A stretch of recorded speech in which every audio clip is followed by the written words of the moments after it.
Efesios, el capítulo 3, versículos del 20 al 21. Efesios, capítulo 3.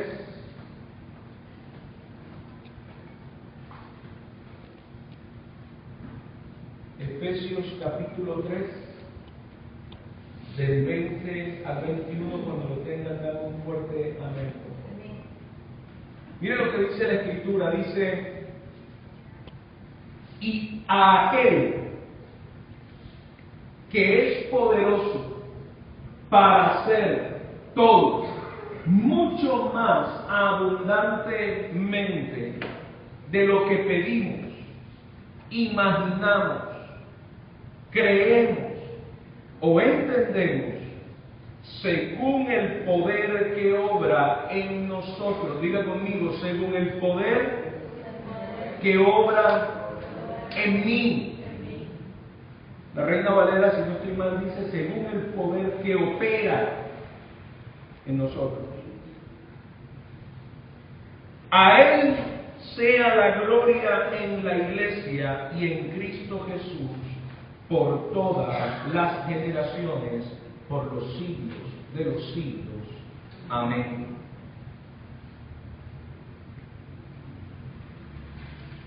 Este mensaje quiero traerlo de parte de Dios en esta mañana, en este día, porque quiero empoderarte, activarte y quiero impulsarte de parte de Dios a que tu mentalidad sea transformada, para que las situaciones adversas, para que las situaciones difíciles, para que las circunstancias de la vida, para que el mundo natural no afecte y para que la realidad que está viviendo no afecte la verdad de las promesas de Cristo. ¿Sabes por qué? Me llama la atención que aquí el apóstol Pablo enfatiza en esto, que el Señor es poderoso para hacer mucho más abundantemente de lo que pedimos, de lo que imaginamos, creemos o entendemos, según el poder que opera en nosotros. Diga conmigo: según la fe. Según la fe que opera en mí, que está en mí, que obra en mí. Para caminar en el reino de los cielos se necesita estar investido de algo, de una palabra de 2 letras poderosa que se llama fe. Y debemos recordar que Hebreos dice que sin fe es imposible agradar a Dios. Lo que quiere decir que tú y yo no solamente necesitamos decir que tenemos fe, sino que también necesitamos caminar con base en la fe que decimos tener.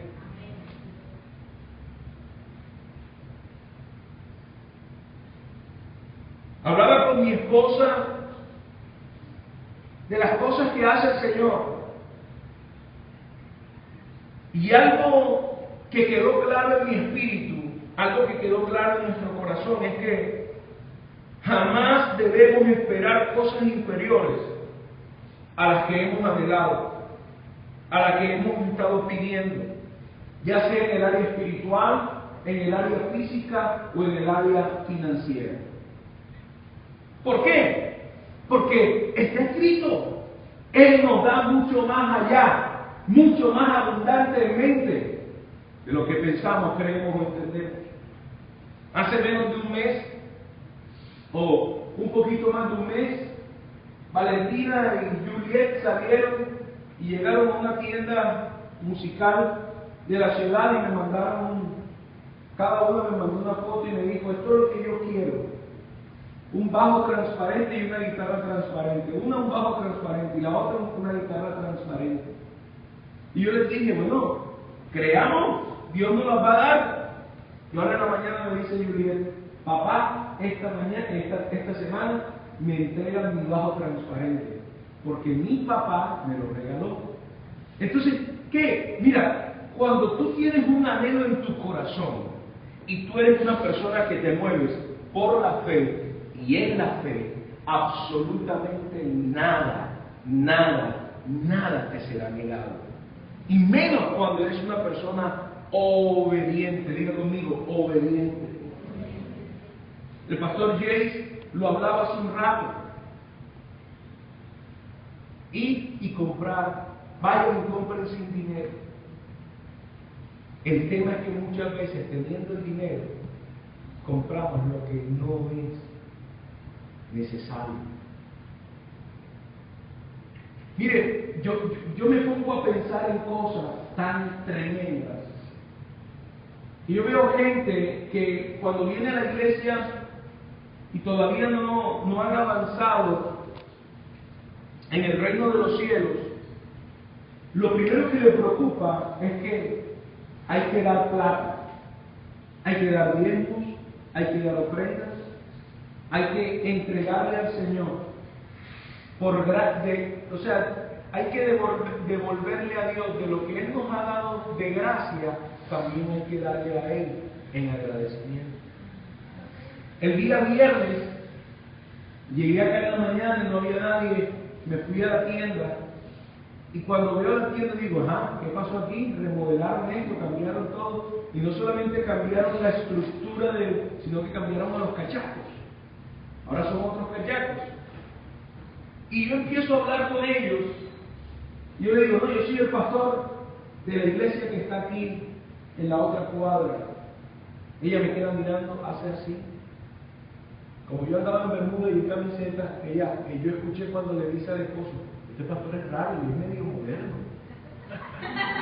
Bueno, yo me tomé mi Coca-Cola Light y cuando fui a pagar, ella me dice, ¿ustedes son cristianos evangélicos? Y yo le digo, sí. O sea, que ustedes son de los que exigen el diezmo y lo ofrenda. Y yo le dije, no. Nosotros no exigimos los diezmos y las ofrendas. Nosotros ministramos diezmos y ofrendas. ¿Qué es ministrar? Nosotros entregamos de corazón. Nadie nos obliga a hacerlo. Pero la preocupación del ser humano, siempre que se habla de la iglesia, siempre que se habla del evangelio, lo primero que sitúa es plata. Ahora, mi pregunta es, ¿cuánto dinero esas personas que están comenzando en el caminar con Cristo dejaban en una discoteca, dejan o dejaban en una cantina? Esa es una cuestión, esa es una pregunta, un cuestionamiento que debemos hacernos nosotros a diario. A la gente le duele poner en el altar del Señor diezmos y ofrendas, pero no le duele, por ejemplo, a las mujeres comprar una cartera que vale 600, 700 mil pesos. Hay mujeres que no les duele eso. Y que sus diezmos serían 300 mil pesos, por poner un ejemplo. Porque si una persona es capaz de comprarse una cartera que vale 600 mil pesos, necesariamente tiene que tener un buen ingreso. ¿Aló? Entonces, ahora hay quienes la cogen fiada, no tienen un buen ingreso pero la cogen fiada, pero él dice, no importa. Pero se endeudan con tal de darse un gusto, lo que decía el Señor a través del pastor Jay. Compran y hacen cosas innecesarias, pero les duele dar una ofrenda. Diga conmigo, ¿sabe por qué? Porque no se mueven en la fe.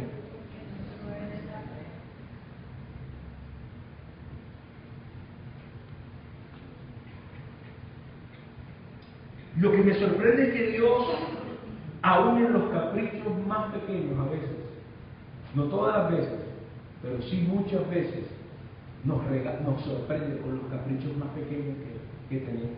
Amén. Y a veces los más grandes, pero hablando de lo más pequeñito, de lo más insignificante, Dios nos bendice con él. Por eso he titulado este mensaje de parte de Dios, tiempos de sobreabundancia. Diga conmigo, tiempos de sobreabundancia. Yo no sabía tampoco de lo que iba a ministrar el pastor James, ni él sabía lo que yo voy a predicar hasta este momento.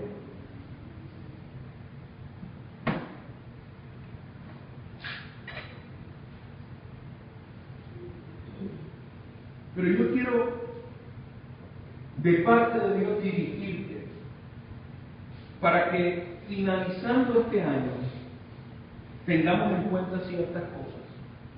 Yo quiero hacer una pregunta.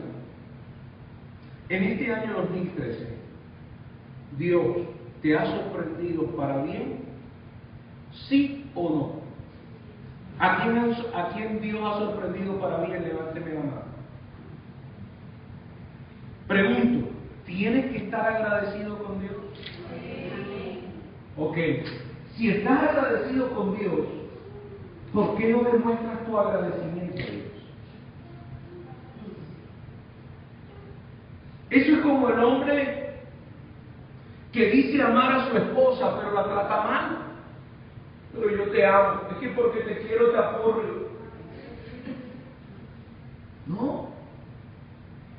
Nuestra boca tiene que ser congruente con nuestro pensamiento y con nuestra actitud. El tema es que muchos decimos amar a Dios, estar agradecidos con Dios, pero de la boca para afuera no hay un agradecimiento genuino. Mire, yo le voy a decir algo más. ¿Usted no nota algo diferente ya hoy en la iglesia, en el templo? ¿Qué nota diferente? Que allá atrás no hay ventanas, que está todo blanquito, limpio, precioso, bello.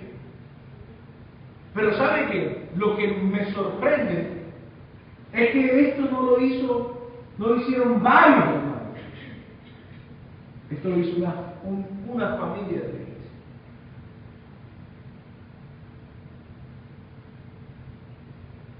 Que invirtió en el templo de Dios. Porque existía una necesidad. Ahora, ¿será que esta familia que está invirtiendo en el templo del Señor lo hace porque sí? ¿Lo hará por agradecimiento? ¿O será que lo hace no solamente porque está agradecida con Dios esta familia, sino que también ha visto el resultado de dar en el reino de los cielos? Son preguntas que debemos hacernos. Por eso mi primer punto es, de este mensaje, nosotros pedimos y Él nos da. Dile al que tienes a tu lado, nosotros pedimos y Él nos da. Y aquí voy a citar a Isaac. Isaac cuando nos pide algo, yo le digo, ajá, así de sencillo. A él no le interesa de dónde voy a sacar el dinero. A él no le interesa de dónde, qué tengo que hacer. A él lo único que le interesa es que él me pidió y yo le debo dar. Porque cuando hay una relación de revelación o de intimidad con Dios, cuando hay una relación de amistad con Dios Padre, yo voy a poder llegar delante de Él a pedirle, sabiendo que lo que estoy pidiendo va de acuerdo y va alineado con su voluntad. ¿Aló? Recuerden que el apóstol Santiago dice que piden y piden mal. La idea es pedir con base en la voluntad de Dios para ti, para tu familia, pero sobre todas las cosas, que vaya alineada con el diseño de Dios para con nosotros.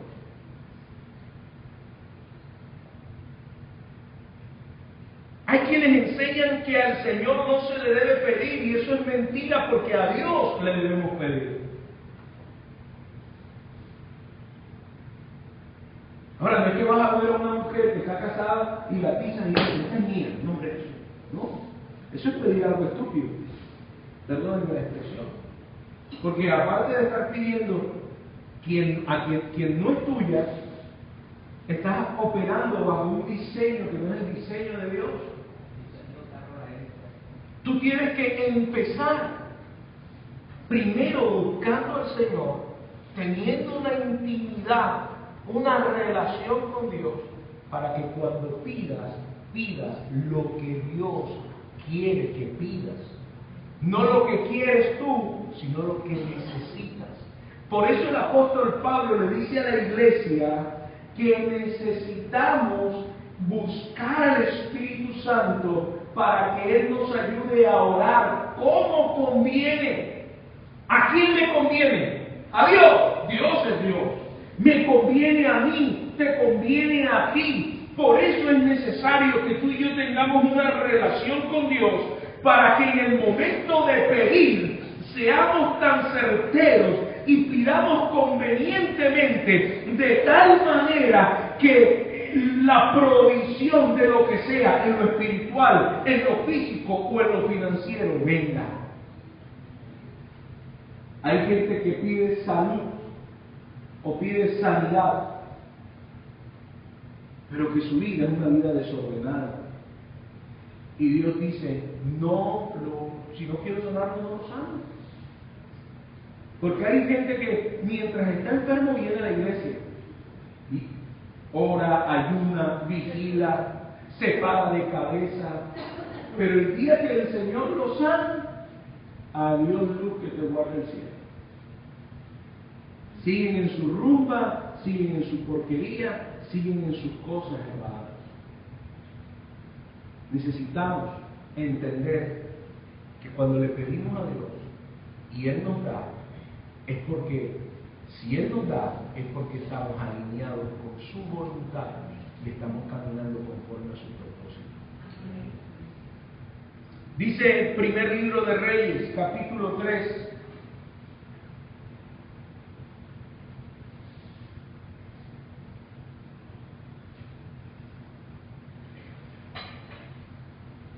Versículos del 5 al 15 dice: y en Gabaón el Señor se apareció a Salomón de noche y en sueños.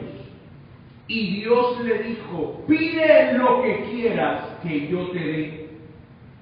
Entonces Salomón le respondió: tú has mostrado gran misericordia a tu siervo David, mi padre, según él anduvo delante de ti con fidelidad y justicia y rectitud de corazón hacia ti. Y quiero que nos detengamos aquí un momento, porque quiero recordarte que lo que dijo el apóstol Pablo, según el poder que opera ¿en quién?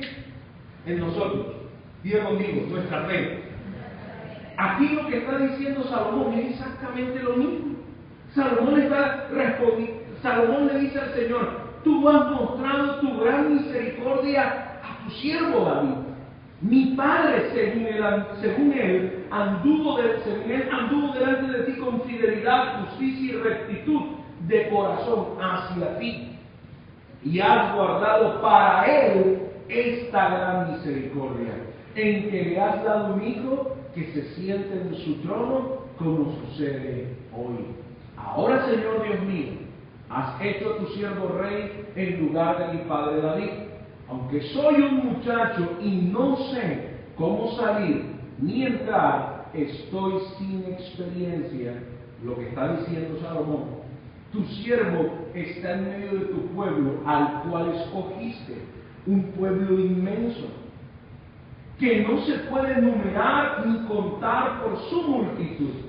Da pues a tu siervo un corazón con entendimiento para juzgar a tu pueblo y para discernir entre el bien y el mal. pues ¿quién será capaz de juzgar a tu pueblo, a este pueblo tuyo tan grande? Fue del agrado a los ojos del Señor que Salomón pidiera eso. Y Dios le dijo: porque has pedido esto y no has pedido para ti larga vida, ni has pedido para ti riquezas, ni has pedido la vida de tus enemigos, sino que has pedido para ti sabiduría e inteligencia para administrar justicia, he hecho pues conforme a tus palabras. Te he dado un corazón sabio y entendido, de modo que no ha habido ninguno como tú antes de ti, ni se levantará ninguno como tú después de ti. También te he dado lo que has pedido, tanto riquezas como gloria, de modo que no habrá entre los reyes ninguno como tú en todos tus días. Y si andas en mis caminos, guardando mis estatutos y mis mandamientos, como tu padre David anduvo, entonces prolongaré tus días. Salomón se despertó y vio que había sido un sueño. Entró en Jerusalén y se puso delante del arca del pacto del Señor y ofreció holocaustos e hizo ofrendas de paz, y también dio un banquete para todos sus siervos. Ahora, fíjate, vemos esta escena donde Salomón está pidiendo algo que vamos a ponernos la mano en el corazón. Si el Señor nos diera esa papaya, si Dios nos diera esa oportunidad, pídeme lo que quieras que te lo voy a dar. ¿Qué pediríamos nosotros? Plata, riquezas, que a nuestros enemigos Dios los aplastara, porque ese es el corazón del hombre. Pero ¿qué ocurrió con Salomón? Salomón había tenido la revelación de quién era Dios para David. Él había experimentado el amor de Dios para con David, siendo hijo de David. Ahora él dice: ¿sabes qué? A mí no me interesa nada de eso. A mí lo único que me interesa es que tú me llenes de sabiduría. A mí lo único que me interesa es que tú me llenes de inteligencia. Y al hacerlo, yo voy a poder actuar y gobernar como tú quieres, porque quiero agradarte. De eso se trata, que Él nos va a dar mucho más allá de lo que pedimos, creemos o entendemos. Cuando pedimos, Él nos da. Dile que tienes a tu lado: ten cuidado con lo que pides. Mi punto 2. Ciertamente, el Señor nos da más de lo que pedimos. Diga conmigo: Él me da más de lo que yo pido, de lo que tú pides. El ejemplo de esto es Ana. Ella oró en realidad de todo corazón, y no solo ella oró la voluntad de Dios, sino que Él le dio más de lo que pidió. Ella le pidió un hijo, y él dijo: Señor, yo lo voy a dedicar a ti. Pero resulta que en Sara no fue entregado un hijo solamente, sino que a Sara le fueron entregados hijos. Ahora, esto tiene que ver también con el corazón. Diga conmigo: corazón.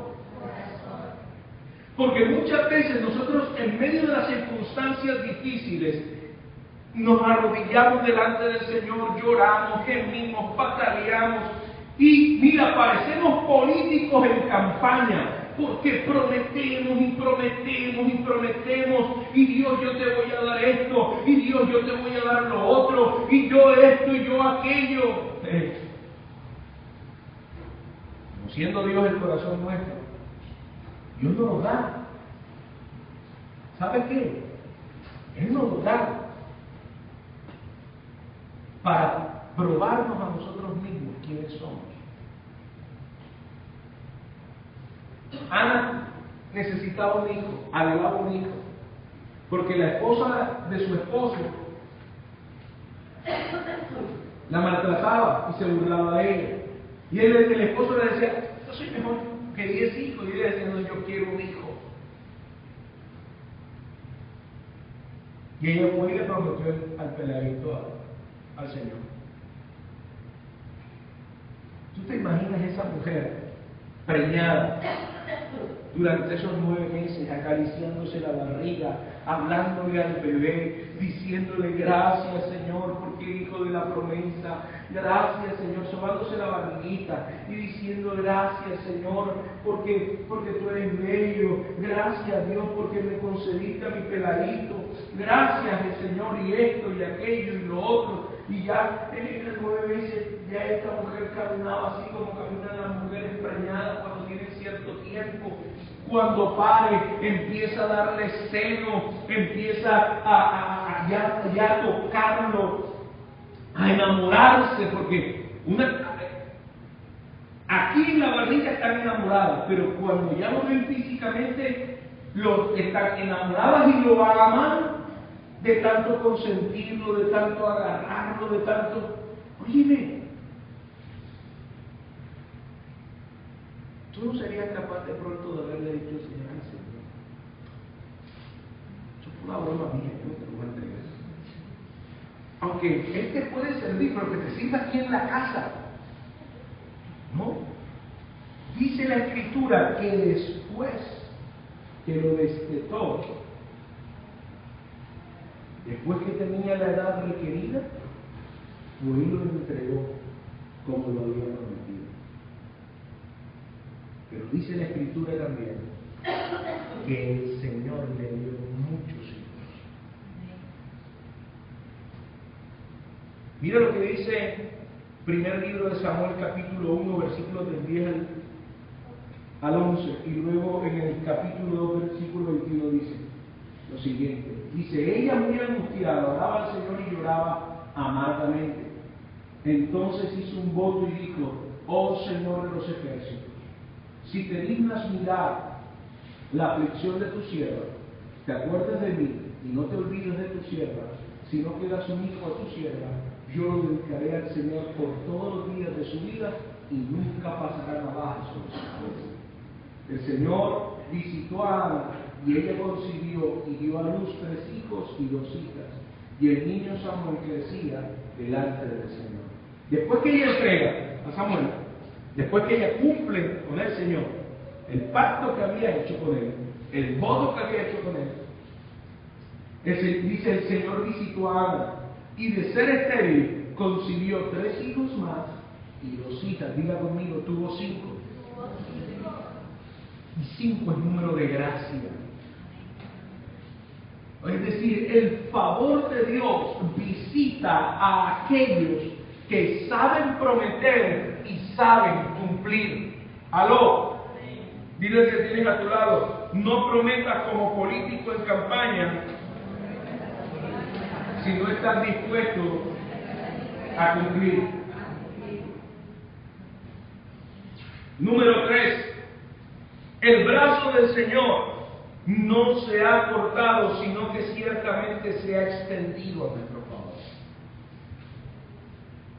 El poder de Dios jamás se verá limitado, aun cuando la gente se queje o diga que el Señor se olvidó de ellos, que Dios los tiene abandonados. ¡Ay, es que ya Dios! ¡Ay! Y entonces la quejadera. ¡Aló!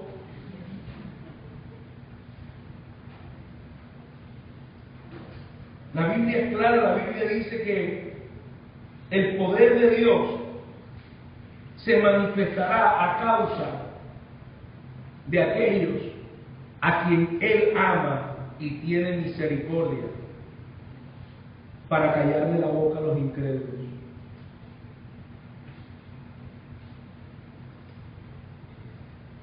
El tema es este. El tema es que muchos se levantan a criticar, a señalar y a querer destruir lo que Dios quiere edificar. Hay mucha gente que no tiene la fe que tú y yo tenemos, aún en medio de la iglesia. Y entonces vienen a hablar de palabras que no son de parte de Dios, para sacarte del propósito de Dios. Lo que tú y yo debemos recordar es que el brazo del Señor, la diestra de justicia y poder de Dios, nada ni nadie la puede detener. Que todo cuanto Él nos ha prometido, Él lo va a cumplir. Y que no importa la murmuración que tú escuches, si tú estás seguro que Dios prometió, Dios va a cumplir, no importando lo que ocurra. Mira lo que dice Números 11:23. Dice, y luego saltamos al versículo 31, dice, y el Señor dijo a Moisés, ¿está limitado el poder del Señor? Ahora verás si mi palabra se te cumple o no. Si hay algo que Dios le molesta, es la gente que critica y que cree que Dios no va a cumplir lo que Él prometió. Y dice el versículo 31, y salió de parte del Señor un viento que trajo codornices desde el mar y las dejó caer junto al campamento con un día de camino de este lado y un día de camino del otro lado, es decir, un día de camino a la izquierda, un día de camino a la derecha. Por todo alrededor del campamento y como 2 codos, 90 centímetros de espesor sobre la superficie de la tierra. Y el pueblo estuvo levantado todo el día, toda la noche y todo el día siguiente, y recogieron las codornices y las tendieron para sí por todos los alrededores del campamento. El que recogió menos, recogió 10 montones. Es decir, 2 toneladas, imagínate. Pero mientras la carne estaba aún en sus dientes, antes que la masticaran, la ira del Señor se encendió contra el pueblo, y el Señor hirió al pueblo con una plaga muy mala. Por eso llamaron aquel lugar Kibrot Hatabá, tumba de la codicia, porque allí sepultaron a los que habían sido codiciosos. Cuando hay gente que ve que Dios prospera, que Dios bendice, empieza la codicia a llenar el corazón de la gente. Primero critican, primero hablan, primero señalan, primero creen que Dios no es capaz. Y cuando Dios empieza a manifestar su amor, cuando el Señor empieza a manifestar su poder, cuando el Señor empieza a manifestar la gracia, se llenan del corazón codicioso. Entonces, antes no se quejaba porque es que entraba poco dinero a la casa, ahora empieza a entrar mucho, y entonces no vienen a la iglesia porque es que hay mucho trabajo, es que estoy cansado. Antes se quejaban porque la esposa o el esposo no querían caminar conforme al propósito de Dios. Pero hoy en día, que están caminando conforme al propósito de Dios, entonces es que mi esposa está tan cariñosa, pastor, que a mí el domingo no me provoca salir de mi casa, sino quedarme entrepiernado en la sábana con ella, pastor. Eso es codicia, aunque usted no lo crea. A donde quiero llevarte es que el brazo de Dios no se va a cortar para bendecirte. Él te va a dar mucho más allá, vuelvo y digo, de lo que tú has pensado, creído, entendido. Esta gente se estaba quejando porque según ellos comían manjares, pero lo que comían allá en Egipto era buena cebolla. Eso sí lo comían bastante. Cebolla y jugo de cebolla, crema de cebolla, cebolla al ajillo, cebolla con lechuga, cebolla con tomate, aritos de cebolla, cebolla con Valentina cuando estaba bebé, se comía la cebolla como si fuera manzana. Deliciosa. Pero llega un momento en que uno se hastía de la cebolla. Ahora, no solamente eso, sino que el que come mucha cebolla, cuando transpira, lo que va a transpirar es ese olor. No estoy hablando de Gragildo Martínez, no. Estoy hablando que el sudor, aún el sudor de su frente va a oler y usted va a tener todo el tiempo ese hedor. Y esta gente decía, no, ya en Egipto comíamos mentira. Ellos sabían que hablaban mentira, estaban yendo en contra del propósito de Dios. Mire, esta gente fue tan bruta, pero tan bruta, que nosotros necesitamos identificar la brutalidad de ellos para no cometer los mismos errores. En el tiempo del desierto fue el tiempo de mayor gloria que Israel vivió. Vieron comida, vieron vestido, vieron la gloria de Dios manifestada de día y de noche. Sin embargo, se quejaban. No te quejes porque el brazo del Señor no se ha cortado. El brazo de Dios está a mi favor, está a mi favor, está a favor de nuestra familia. El brazo de Dios no se ha cortado ni se acortará.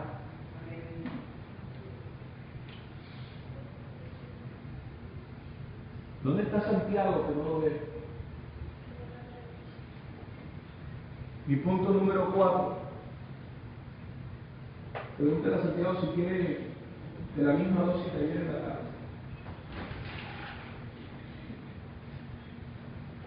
Número 4.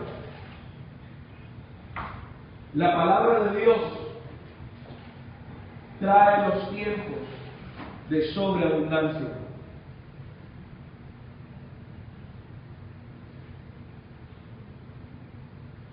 Cuando el Señor se acercó a los discípulos, a ellos les vino la sobreabundancia en medio de la escasez y los sorprendió. Lo que la gente no ha entendido es esto. Cuando Jesús aparece, las cosas van a ser transformadas.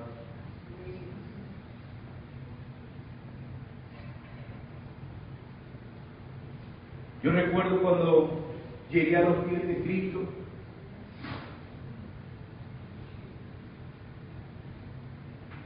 mi vida empezó a disfrutar de una verdadera bendición y de una verdadera plenitud y de una verdadera sobreabundancia. El primer milagro que hizo Jesús, ¿quién me dice? ¿Cuál fue el primer milagro que hizo Jesús? Sí, pero el gran milagro no fue haber convertido el agua en vino. Porque cuando Él convierte el agua en vino, Él no gana a nadie para el reino. Para mí, respetando lo que digan los teólogos, el primer milagro de contundencia, de trascendencia, que marcó una diferencia, fue cuando Jesús aparece a sus discípulos. Lucas capítulo 5, versículos del 4 al 7. Dice, al terminar de hablar, Simón dijo, sal a la parte más profunda y echen sus redes para pescar. Simón le contestó, maestro, hemos trabajado toda la noche y no hemos pescado nada, pero porque tú lo pides, en tu palabra echaré las redes. Cuando lo hicieron, encerraron una gran cantidad de peces, de modo que sus redes se rompían. Entonces hicieron señas a sus compañeros que estaban en la otra barca para que vinieran a ayudarlos. Y vinieron y llenaron ambas barcas de tal manera que se hundían. Escúchame, después de esa escena es cuando el Señor le dice a ellos, vengan conmigo que los voy a hacer pescadores de hombres. ¿Qué hicieron ellos? Oye, si esto funcionó con los peces, esto va a funcionar con los hombres. Y empezaron a seguirlo porque eran discípulos de Cristo. ¿Aló? Lo que necesitamos entender, diga conmigo, lo que necesito entender, no es mi mente solamente, sino en mi corazón, es que cuando Cristo aparece, va a venir una manifestación de la sobreabundancia. De tal manera habrá en sobreabundancia que tendré que pedir ayuda para manejar la sobreabundancia y para compartir la sobreabundancia con alguien. Pero yo quiero decirles algo, ustedes son egoístas. Me disculpan, me perdonan.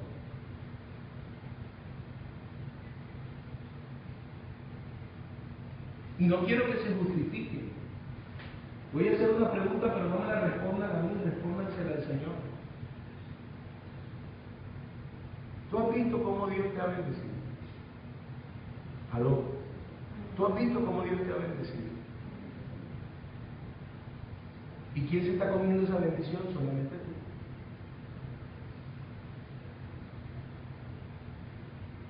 Porque no hay nadie, o mejor, no hay muchos aquí que tú hayas traído para que reciban la misma bendición que Dios te dio a ti. Y si los traes, los pares y los dejas solos. Y esa no es la labor de la iglesia. La labor de la iglesia es parir y cuidar. Yo hoy podría preguntarle a cualquiera de ustedes que sé que han traído a ciertas personas y podría preguntarle, oye, ¿qué pasó con fulano de tal? No, dijo que no venía más. Mi pregunta es, si tienes hijos o cuando tengas hijos, tu hijo te va a decir, no papi, hoy amanecí con flojera, no voy para la iglesia, y tú le vas a decir, bueno mi amor, quédate en la casa. Lo mismo es con los hijos espirituales. Lo mismo es con la gente que tú das. Si no tienes aquí a quienes has ganado para el Señor, es porque no has hecho una buena labor y porque no has creído en la palabra que el Señor dio. Porque Pedro dijo, en tu palabra echaré la red. Nosotros tenemos que decir, en tu palabra vamos a echar la red. En tu palabra vamos a edificar a la gente. En tu palabra.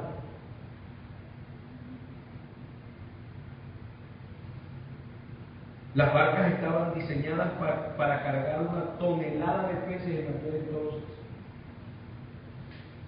Más los 5 o 10 pescadores que daban la fuerza. Ahora imagínense cuántas toneladas de peces ese día agarraron. Tuve la experiencia en Panamá de ir a pescar y estuvimos 1 hora allí como el suelo. Y nada pescábamos, puro sol y agua. Y de un momento a otro, unos pastores y yo empezamos a orar, Padre, en el nombre de Jesús, trae a los peces a este lugar. Y empezaron a venir los peces, y picaban. Al principio a mí se me comieron lo que tenían en el suelo.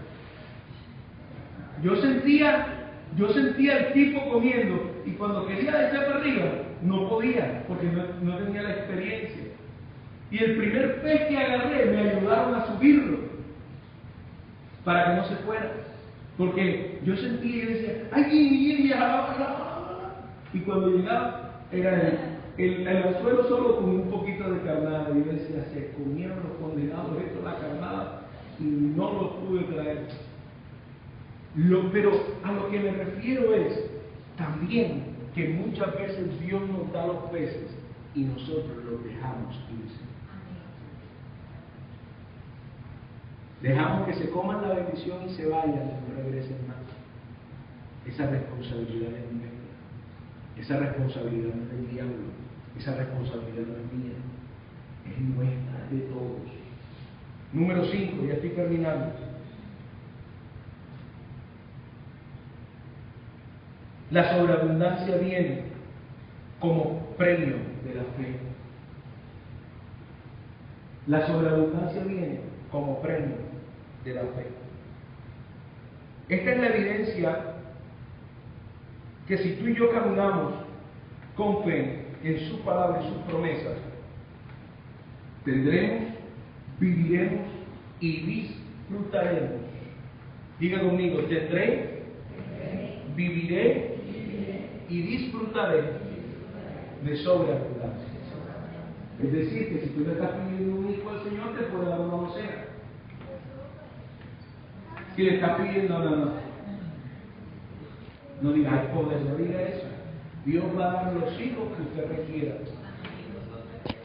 dentro de sus propósitos.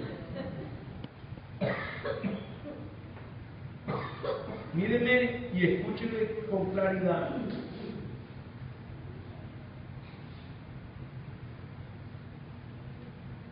Dice Hebreos 11:6: nadie puede agradar a Dios si no tiene fe. Pues cualquiera que se acerca a Dios debe creer que Dios existe y que premia a los que lo buscan. Versículo 26 dice: en vez de disfrutar de las riquezas de Egipto, Moisés decidió que sería mejor sufrir, como también sufrió Cristo. Él sabía que Dios le daría un buen premio. Hace unos días atrás me encontré con una frase de alguien puesta en Facebook. No me rasqué la cabeza.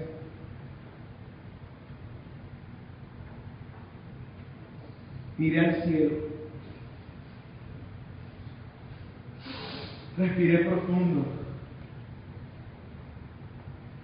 Pero entendí algo.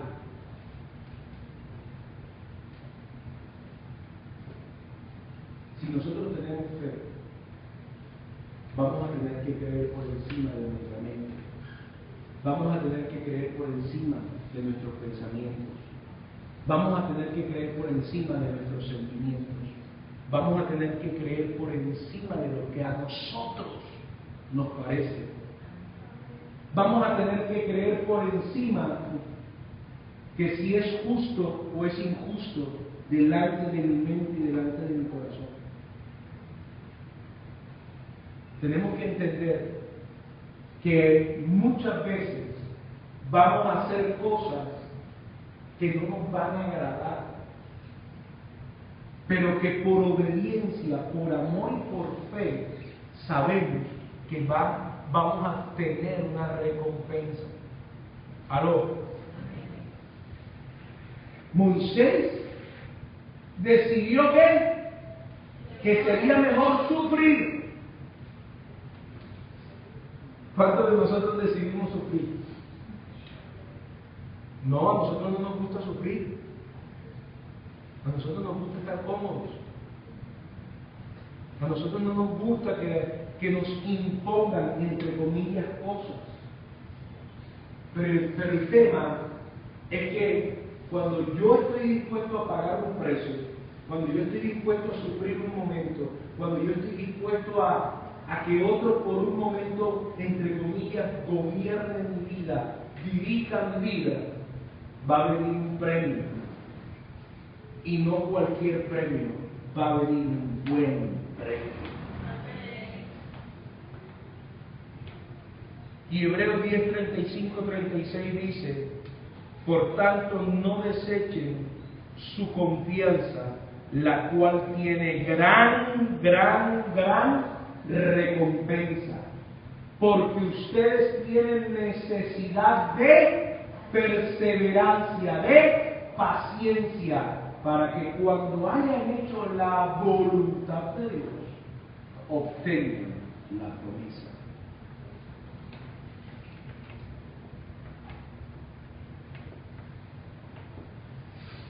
No sea bobo. Dile que tienes a tu lado, dile, no seas bobo. No seas bobo. No pierdas tu bendición por tus pataletas tontas.